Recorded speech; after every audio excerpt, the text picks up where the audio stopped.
Hi guys, Daphne here, and, well, I got another library haul. It's kind of becoming my thing, I think. So, yeah, I got another library haul.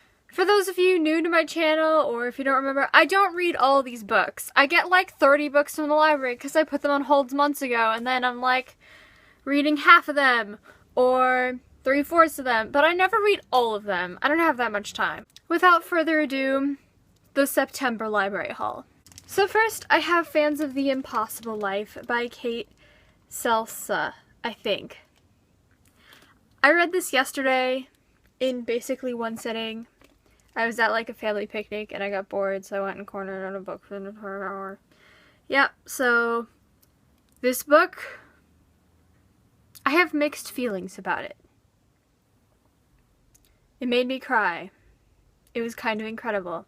I will get to it more in the wrap-up for this month. Lair of Dreams by Lima Bray. This is the sequel to The Diviners. I cannot wait to read this, but I have to be able to sit down for a while, you know? Like, I have to be able to actually read it. Like, I have to wait till a weekend.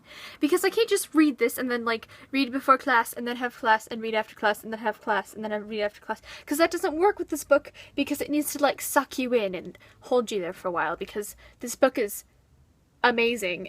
It's gonna be amazing. I don't know yet. I haven't read it yet, but look how big it is. So I'm gonna have to sit down and read this. Next, I have The Euthanist by Alex Dolan, and I honestly have no idea what this is about. Something about the afterlife. Ooh. Okay, well, that'll be interesting when I finally get around to figuring out what this is about. Next I have The Paper Magician, a novel by Charlie N. Holmberg. It's got a cool cover. Look, it's got a lady with an umbrella. And this book is about a person at the School for the Magically Inclined. Magic's always good, right? Hogwarts. Except not really. School for the Magically Inclined. I kind of like that. Then I have Paper Hearts by Meg Wiviot. That is a cool last name.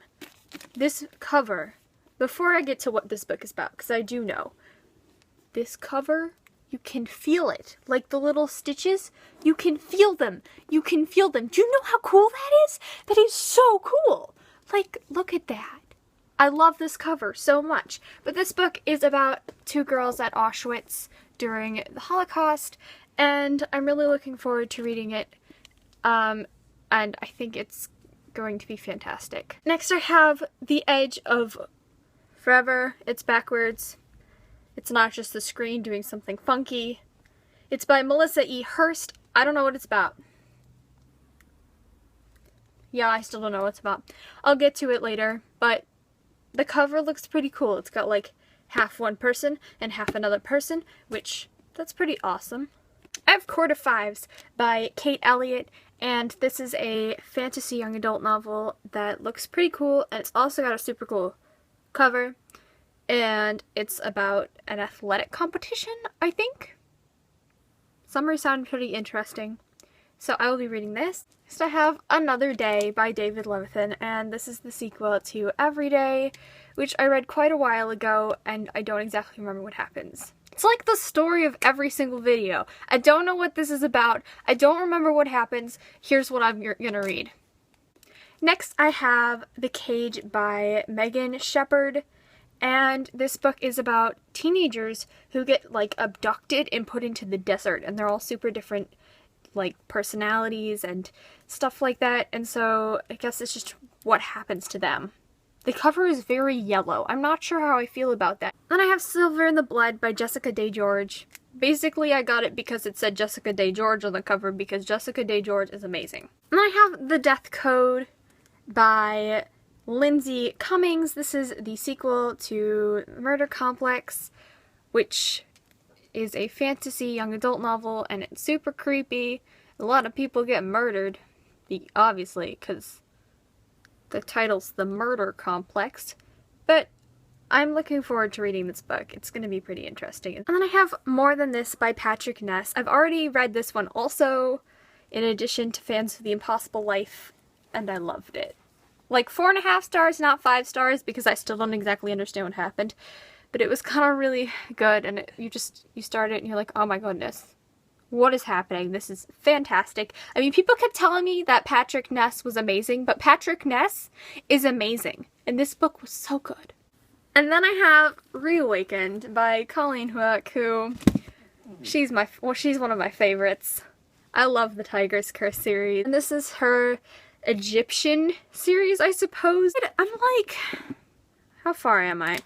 I'm like 21 pages into this book, and I don't like it, which I'm really surprised about. Maybe it's just that I read the other one such a long time ago that, like, the reading style is not really fitting with me anymore, but I don't like it so far. But then again, I'm only 20 pages in, so I'm gonna give it another try in like a week or so. This is The Eternal City by Paula Morris, and it's about a girl who visits Rome with her class and some stuff happens. The summary reads, quote, Rome, city of sculptures, gelato, and handsome boys, but Rome is also the eternal city, home to ancient ruins where the gods and goddesses of old still linger, end quote.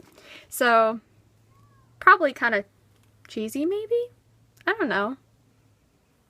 I like books set in Rome. Rome is cool. Alright, so that's about it. I will see you guys all later. Bye! I can't get it to stay up, otherwise I cover up the cover.